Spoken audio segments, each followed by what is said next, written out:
안녕하세요. 커피앤톡입니다. 오늘도 와주셔서 감사드리고요.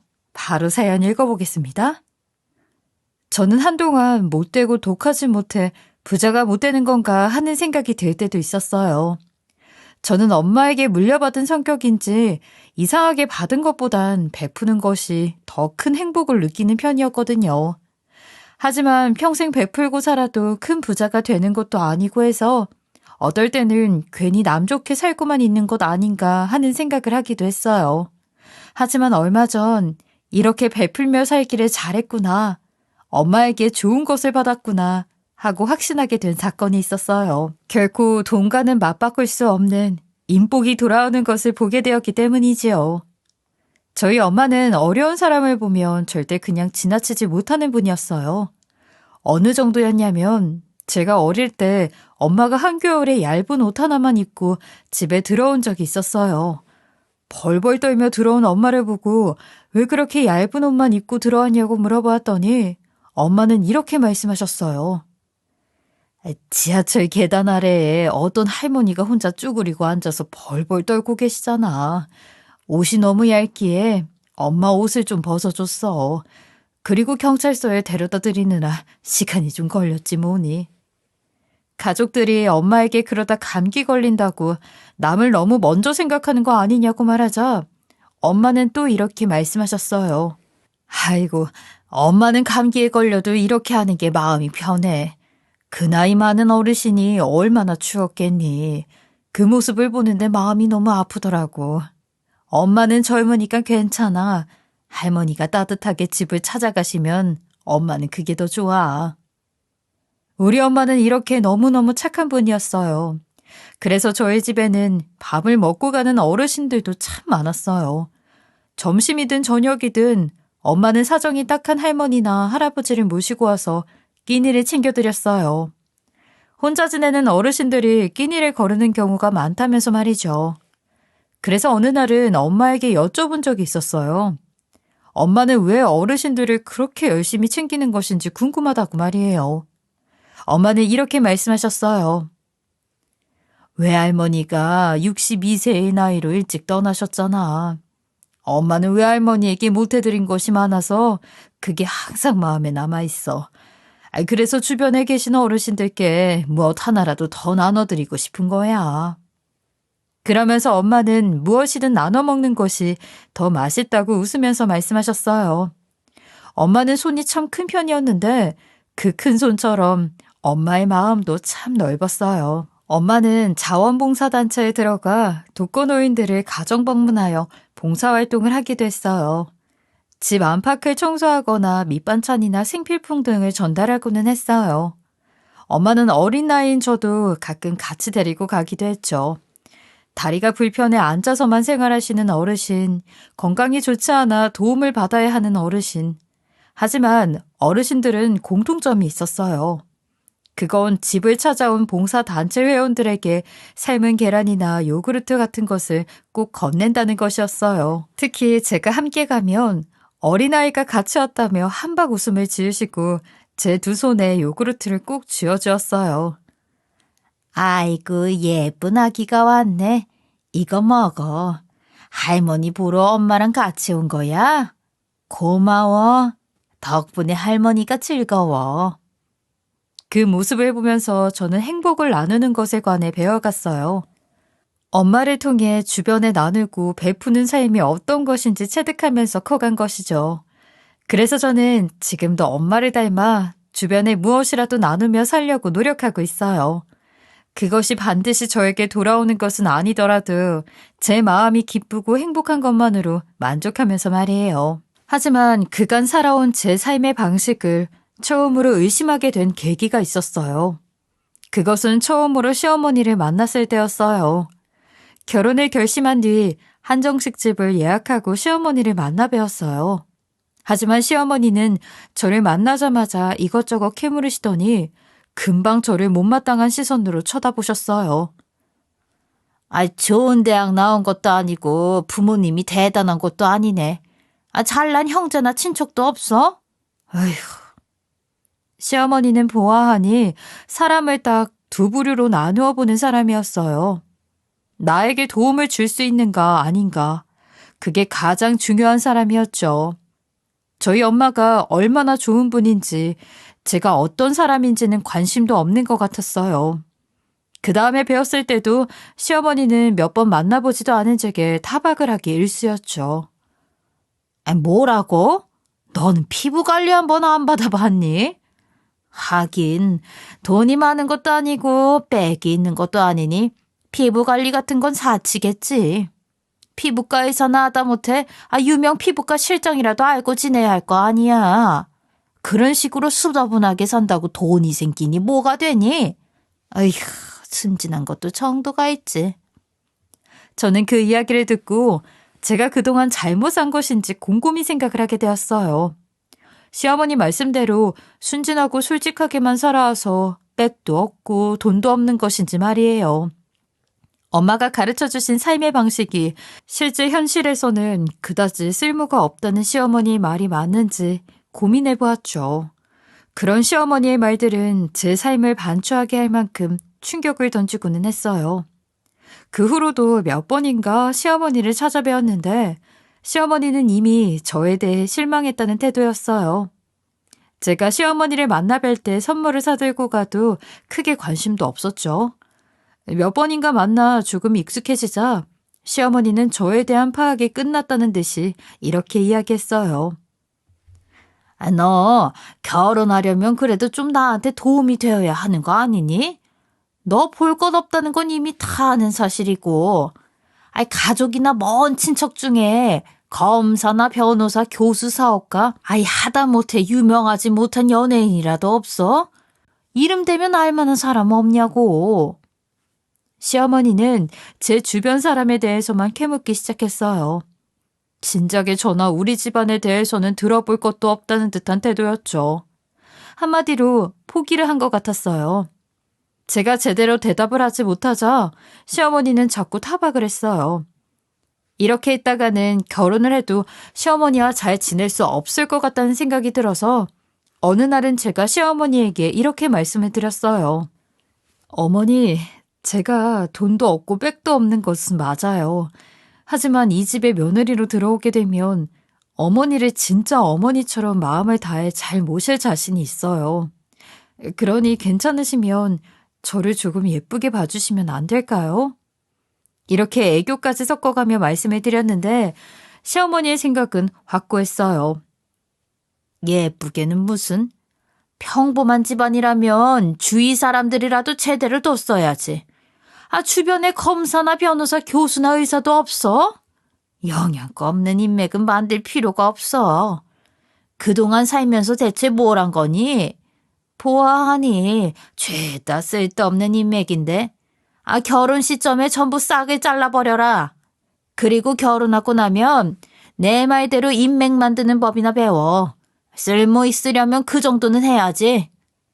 이렇게 말씀하시니 제가 예쁨을 받는 것은 이미 틀린 것 같았어요. 마음이 불편했지만 결혼해서 남편과 사는 것이지 시어머니와 사는 것이 아니라고 생각하면서 결혼 준비를 했어요. 하지만 시어머니의 말이 역시 신경이 쓰여서 하객으로 올 지인들을 초대하면서도 시어머니 눈치를 보게 되더라고요. 그런 생각이 드니 제 지인들에게 미안했지만 제 지인들을 영양가 없는 인맥으로 부르는 시어머니라 저도 모르게 눈치가 보였어요. 어쨌든 결혼식은 어찌저찌 치르게 되었고 예상대로 시어머니는 제 하객들을 보더니 결혼식 내내 실망했다는 표정으로 앉아 계셨어요. 피로 연장에서도 시간 낭비를 한다는 듯한 표정으로 인사를 다니셨지요. 저는 정말 마음이 힘들었지만 결혼을 무사히 마치고 신혼집으로 들어갔어요. 하지만 결혼을 한 후에도 시어머니는 저를 며느리로 얻은 것이 인생 최대의 실수인 것처럼 말씀하셨어요. 언젠가 한 번은 가족들이 명절에 다 같이 모이는 자리에서도 이렇게 말씀을 하셨어요. 내가 아들이 여럿이라 다행이지 뭐냐. 이미 하나는 망쳤잖아. 쓸모 있는 연줄이 들어왔어야 했는데 내가 어리석었어. 그때 생각을 잘못했지 뭐야. 저는 서러웠지만 그 앞에서는 참고 넘어가는 수밖에 없었어요. 그래도 남편이 시어머니를 나무라며 제 편에 들어주었기에 망정이지 정말 울컥해서 혼자 화장실에 가서 눈물을 흘릴 뻔했으니까요. 그나마 남편이 첫째가 아닌 둘째라서 이 정도에 그쳤다는 생각이 들기도 했어요. 그래도 너무 대놓고 구박하는 시어머니가 야속했어요. 앞으로도 계속 얼굴을 볼 사이인데 그렇게까지 말씀하실 필요는 없는데 말이에요. 어쨌든 시어머니 입장에서 저는 이미 망친 것이었기 때문에 아직 결혼을 안 하신 아주버님이 데리고 올 예비 형님에 대한 시어머니의 기대는 제 몫까지 더해져 배로 커졌어요. 하루는 장을 보러 나왔다가 친정엄마 생각이 나서 친정엄마가 좋아하는 닭강정을 사서 친정집으로 향했어요. 친정에 도착해 집 앞에 다다랐는데 엄마가 집 앞에 나와 저 멀리 가고 있는 여자를 애타게 부르고 있는 것이었어요. 얘, 밥이라도 먹고 가. 그러고 그냥 가버리면 어떡하니? 어서 다시 돌아오래도.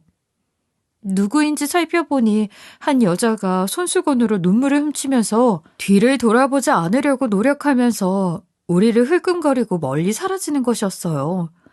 무슨 일인가 싶어서 엄마에게 여자가 누구인지 여쭤보았죠. 엄마는 일단 집으로 들어가자고 하셨어요. 그래서 저와 함께 집으로 들어가 부엌 식탁에 닭강정을 펼치고 앉았어요. 그리고 아까 그 여자가 주고 간 듯한 쇼핑백에서 포장이 된 선물을 꺼내셨죠. 포장지를 펼쳐보니 그 안에 들어있는 것은 값비싼 비타민과 화장품 세트였어요. 엄마에게 아까 그 여자가 엄마와 아는 사이인지 왜 선물을 주고 간 것인지 묻자 엄마는 제가 처음 듣는 이야기를 해주셨어요. 사실 이건 너희에게 그동안 쉬쉬하면서 숨겨온 이유가 있는 사연이야. 너 어릴 적에 꽤 자주 놀러 오던 동생 기억하니? 네가 6살쯤부터 말이야. 엄마의 말을 듣고 저는 얼굴을 찌푸리고 기억을 더듬다가 퍼뜩 생각이 났어요. 제가 6살일 때부터 12살이 될 때까지 집에 거의 매일같이 놀러 오던 1살 어린 동생이 있었어요. 저는 그 동생과 굉장히 친하게 지냈는데 어느 날인가부터 놀러 오지 않게 된 이후로 잊고 지내고 있었어요. 따로 연락을 할 방법 같은 것은 없었기 때문에 섭섭했지만 사정이 생겼나 보다 할 뿐이었죠. 자매처럼 지냈기 때문에 많이 아쉬웠지만 이미 시간이 오래 흘러 기억이 가물가물해지기도 했고요. 엄마는 그 동생이 사실은 사정이 있어 돌보던 아이였다면서 놀라운 이야기를 해주셨어요.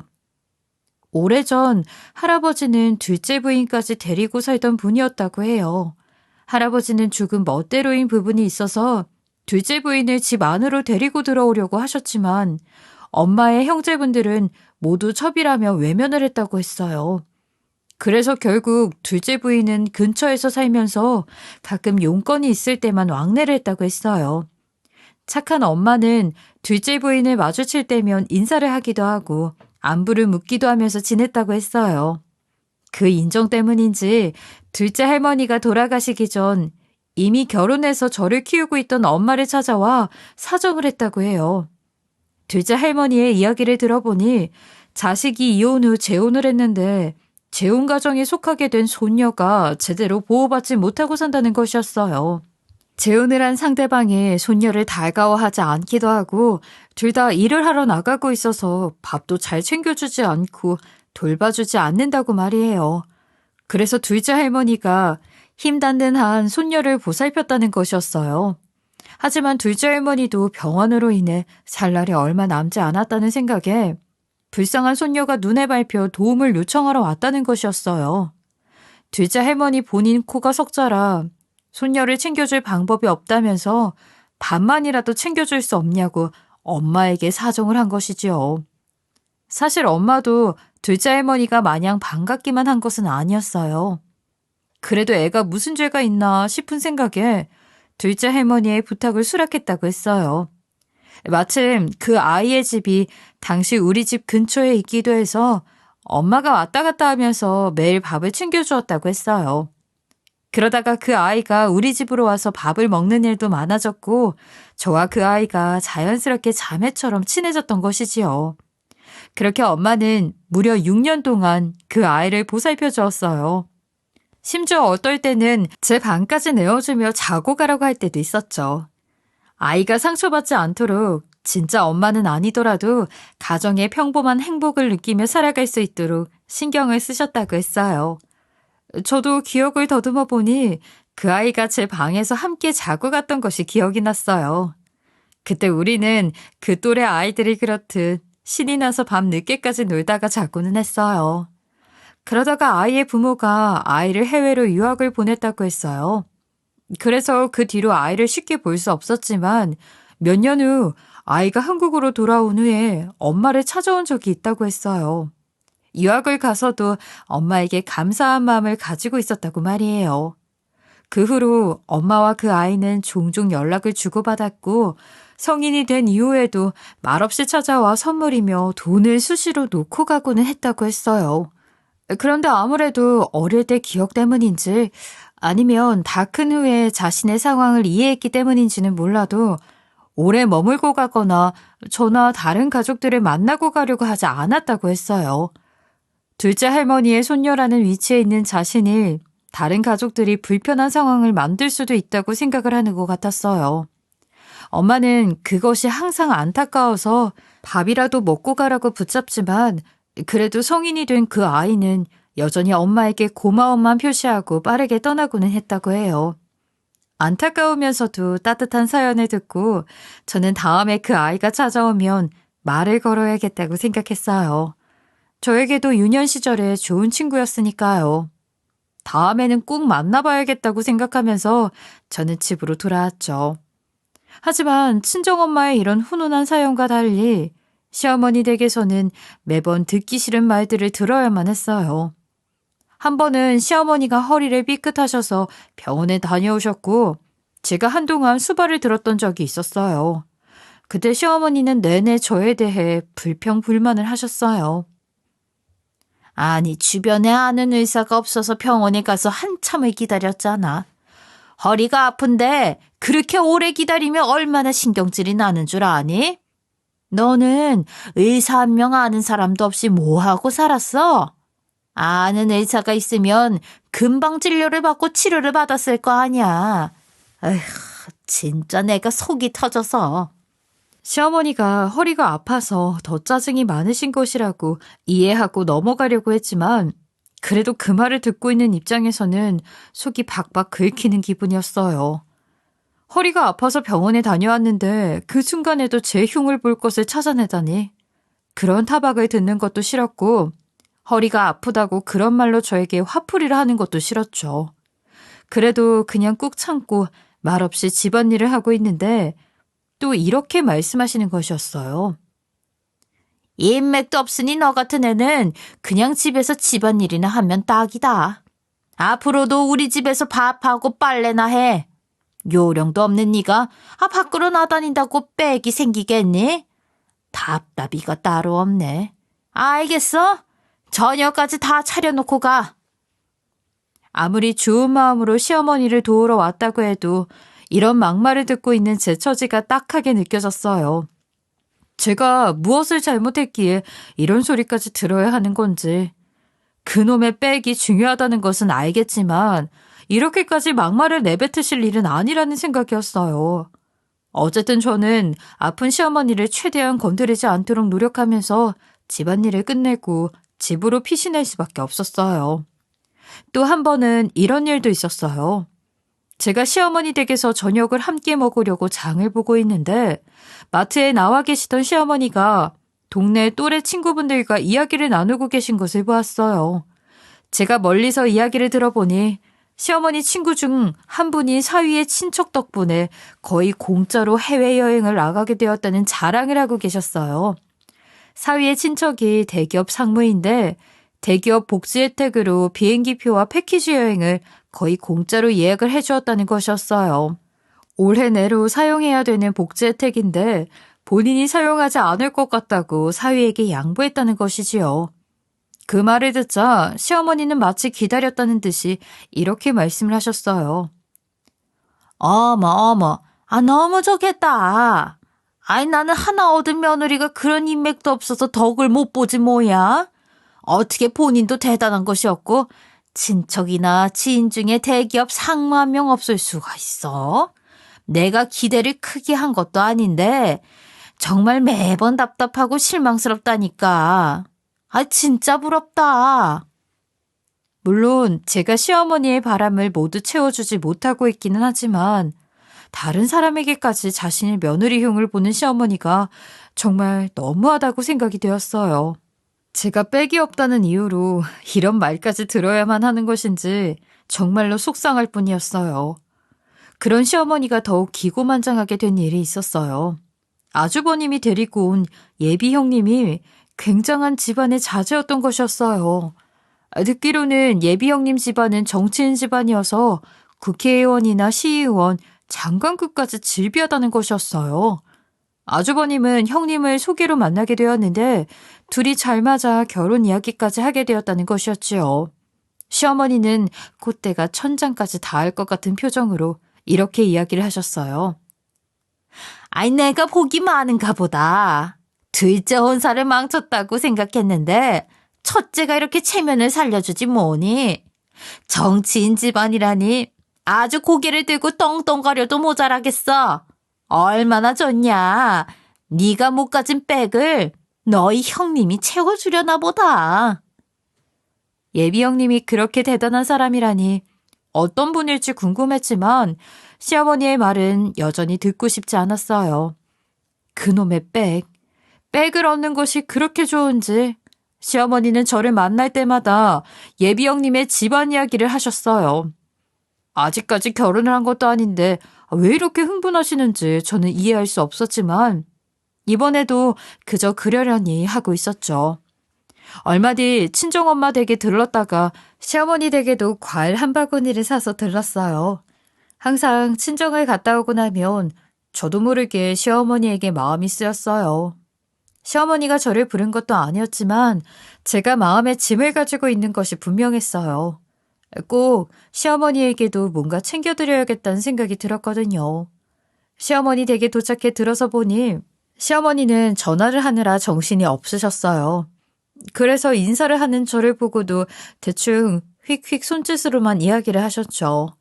저는 알겠다고 눈짓으로 인사를 드리고 과일 바구니를 식탁 위에 올리고 의자에 앉아서 기다렸어요. 의자에 앉아 시어머니의 통화 내용을 들어보니 시어머니는 예비 형님에 대해 자랑을 하느라 정신이 없었어요. 예비 형님은 시의원이며 국회의원이 있는 집안의 자제, 다시 말해 정치인 집안의 딸이라는 것을 입에 침이 마르도록 떠들고 있었죠. 예비 형님 집안과 결혼을 하게 되면 어머니가 원하는 그놈의 그놈의 인맥이 줄줄이 딸려오는 상황이었으니까요. 시어머니는 심지어 이런 걱정까지 하고 계셨어요.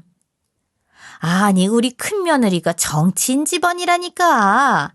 시의원이며 국회의원까지 아주 쟁쟁해. 진짜 내가 팔자펴게 생겼지 뭐야. 최고지 최고. 그래서 결혼식장에 환자리가 부족하지 않을까 걱정이야. 환 놓을 곳이 없으면 어쩌지? 아이, 그래도 없는 것보다는 넘치는 게 낫잖아. 안 그래? 결혼식장 화환자리까지 벌써 걱정하고 있는데 그 상황에 제가 사온 과일 같은 것은 눈에 들어올 리가 없었어요. 저는 어쨌든 예비 형님이 시어머니가 원하는 것을 충족시켜 주어서 다행이라고 생각했어요. 하지만 시어머니의 차이가 명확한 태도를 보고 있으니 한편으로 씁쓸하기도 했죠. 그렇게 시어머니의 통화가 끝나기만을 우두커니 앉아서 기다리고 있는데 공동 현관에서 벨소리가 나는 것이었어요. 도어벨 화면을 보니 단정하게 차려입은 여자와 함께 아주버님이 서 있었어요. 두 사람은 손에 선물을 들고 도란도란 이야기를 나누고 있었죠. 시어머니는 그 모습을 보더니 순간 전화기까지 내던지며 뛰어나와 횡설수설하는 것이었어요. 엄마, 내가 못 살아. 벌써 이런 시간이야? 준비를 했어야 했는데. 시어머니는 발등에 불이 떨어진 것처럼 뛰어다니셨어요. 거실 탁자 위에 커피잔을 가져다 놓고 본인 머리 옷골이 어떤지를 확인하더니 뒤늦게 저를 발견하셨어요.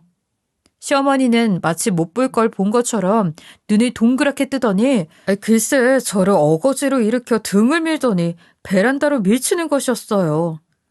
어머니 잠시만요. 왜 그러세요? 지금 시간 없다니까. 큰 며느리가 엘리베이터 타고 올라오고 있잖아. 우리 아들 혼삿길 네가 망칠 일 있어? 제대로 된 인맥 하나도 없으면서 어딜 큰 며느리 얼굴을 보려고. 집안 망신시키지 말고 박혀 있으라고. 알았어? 시어머니는 순간적으로 다른 방법이 생각이 나지 않은 것인지 저를 무작정 베란다로 밀어넣기 시작했어요.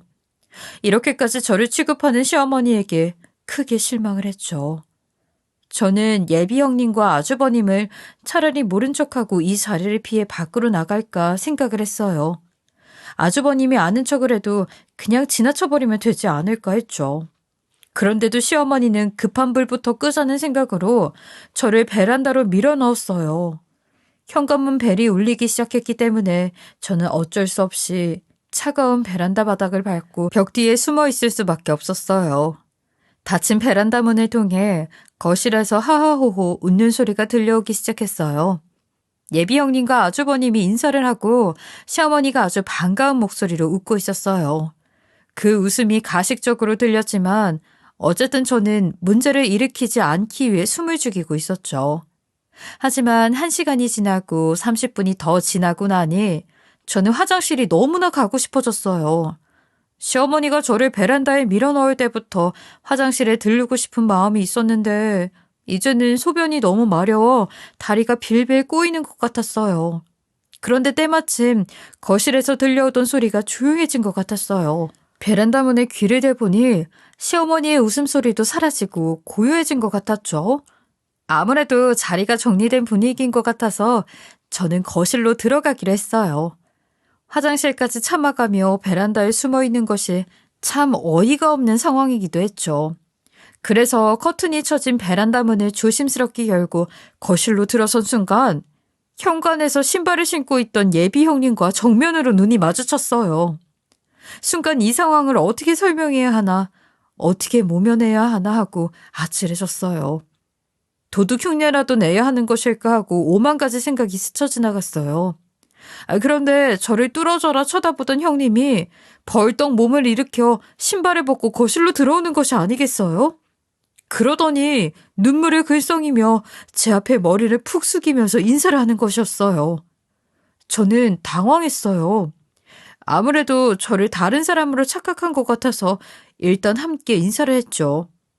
때마침 시어머니가 부엌에서 김치를 들고 나오다가 그 광경을 보더니 깜짝 놀라시는 것이었어요. 어머, 얘는 아무것도 아니에요. 놀랐죠? 신경 쓸 거 전혀 없어요. 그렇게 말하면서 시어머니는 아직도 고개를 숙여 인사하고 있는 예비 형님을 말리는 것이었어요. 그리고 저를 밀치면서 어디 안 보이는 곳으로 들어가 있으라며 눈치를 줬어요. 그 모습을 보더니 예비 형님은 시어머니를 제치더니 제 손을 덥석 잡는 것이었어요. 그리고 이렇게 말을 했어요. 그게 무슨 소리세요, 어머님? 제가 지금까지 목숨 부지하고 살아있게 해준 은인이에요. 그런 말씀 마세요. 그 말을 듣고 제가 예비 형님의 얼굴을 찬찬히 뜯어보니 어릴 적 매일같이 함께 놀았던 1살 어린 동생이 아니겠어요? 또 얼마 전 친정엄마 댁 앞에서 스쳐 지나가며 보았던 바로 그 여자였어요. 예비 형님은 저희 엄마의 이름을 대며 본인이 지금까지 살아있게 해주신 은인이라고 말을 했어요. 제가 어렸을 때 재혼한 부모님은 저한테 관심이 없었고 저를 돌봐주시던 할머니는 일찍 돌아가셨어요. 그때 정말 가슴이 공허하고 외로웠어요. 어떤 날은 누가 밥 한 끼 제대로 챙겨주지 않는 날도 있었거든요. 정말 어린 나이였는데도 슬픔과 외로움을 많이 알게 되었어요. 그때 어머님이 저에게 매일 밥을 챙겨주셨고 언니가 저와 친자매처럼 놀아주어서 얼마나 기뻤는지 몰라요. 그렇게 말하면서 예비 형님은 제 두 손을 여러 번 꼭 고쳐 잡았어요. 그러면서 눈물을 펑펑 흘리며 말했죠. 사실 너무 어릴 때 일이기도 하고 우리 할머니가 둘째 할머니라서 집안 사정이 꼬여 있다 보니 조금 철든후로는 쉽게 연락을 하지 못했어요. 하지만 어릴 적 제 마음의 진짜 가족 같은 분들은 언니와 언니 어머니여서 그 마음을 잊지 못하고 어머니께는 종종 선물을 드리러 가기도 했어요. 오늘 이렇게 우연히 언니를 만나니 얼마나 기쁜지 몰라요. 어머니랑 언니가 아니었으면 저는 지금 여기 없을 거예요. 제 유년 시절을 지켜주셔서 정말 감사해요. 예비 형님은 울면서 저에게 거듭 인사를 했어요. 저도 어릴 적 친했던 동생을 찾은 것만 같아 안아주면서 함께 눈물을 흘렸죠. 시어머니는 물론 놀란 표정으로 예비 형님의 눈치만 살살 살피고 있었어요. 예비 형님과 저는 그 후에 따로 만나 회풀을 풀었어요. 예비 형님이 그 이후 어떻게 살아왔는지, 유학 후 한국으로 돌아와 어떤 시간을 보냈는지 많은 이야기를 나누었지요.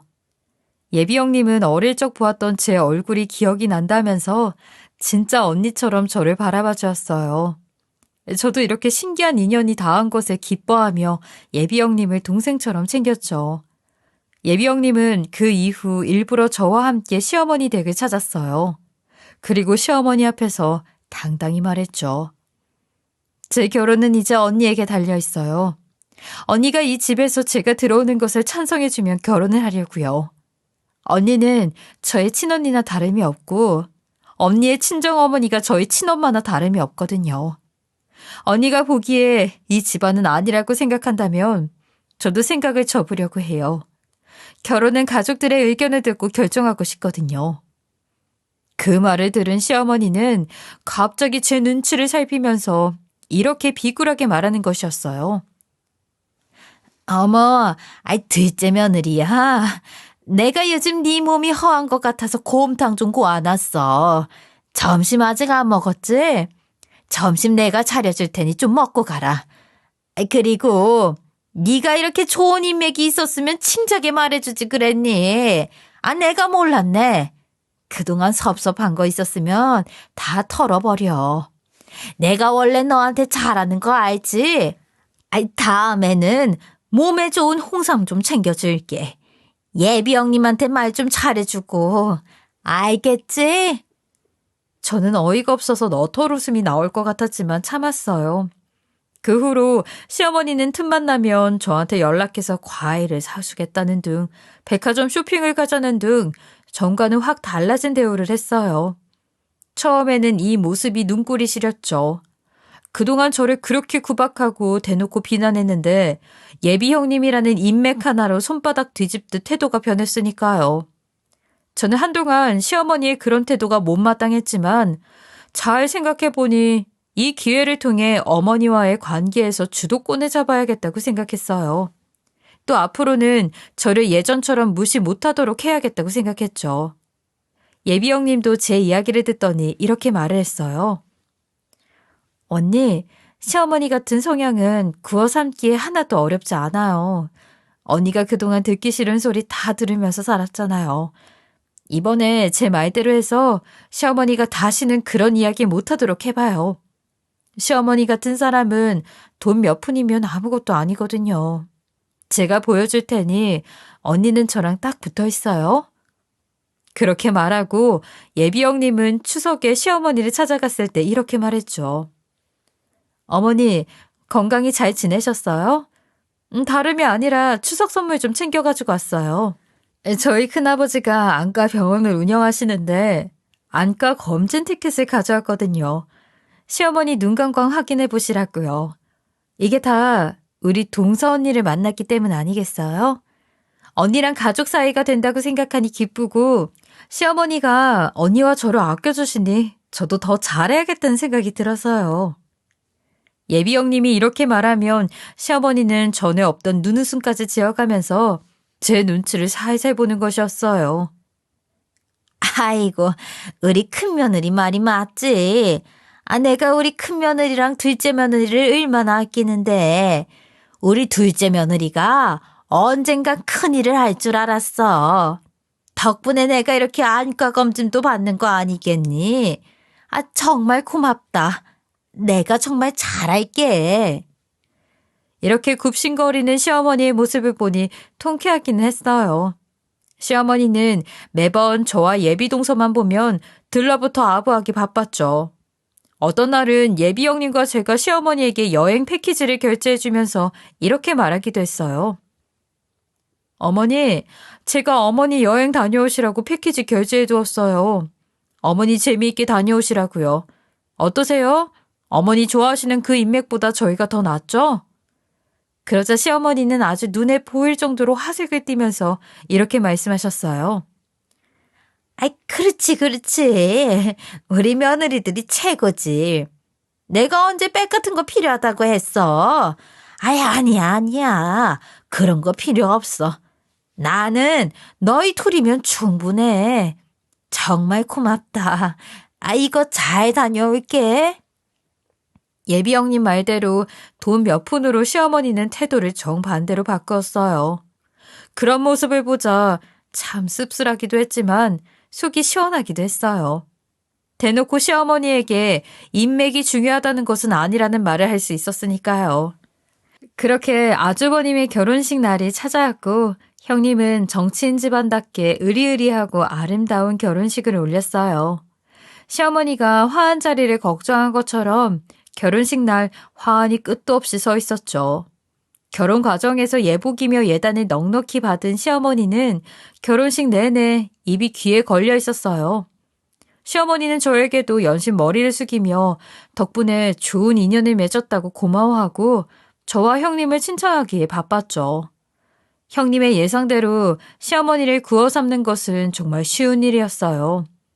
정식으로 한 가족이 된 후부터 형님과 저는 웬만한 시댁의 대소사를 둘이서 결정할 정도로 시댁을 꽉 쥐고 살게 되었죠. 설에 모일 때 외식을 할지 집에서 먹을지 가족들 생일에 어디서 어떻게 파티를 할지 등등 저와 형님이 모두 결정하게 되었어요. 이렇게 저는 천군만마보다 든든한 형님을 얻게 되었죠. 친정엄마는 자주 저희 둘을 불러 맛있는 음식을 해주셨어요. 엄마는 형님이 어릴 적 좋아하던 음식을 기억하고 계셨고 그때 더 많이 못해준 것이 아쉬웠다면서 저희를 자주 부르셨어요.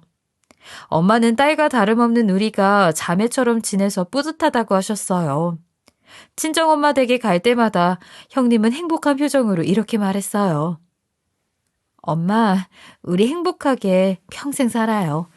엄마가 저에게 따뜻한 어린 시절을 만들어주신 만큼 저도 엄마의 남은 평생을 책임질게요. 이제라도 다시 만나 얼마나 기쁜지 몰라요. 우리 함께 건강하게 행복하게 살아요. 저도 친자매 같은 형님이 생겨 참 기뻐요.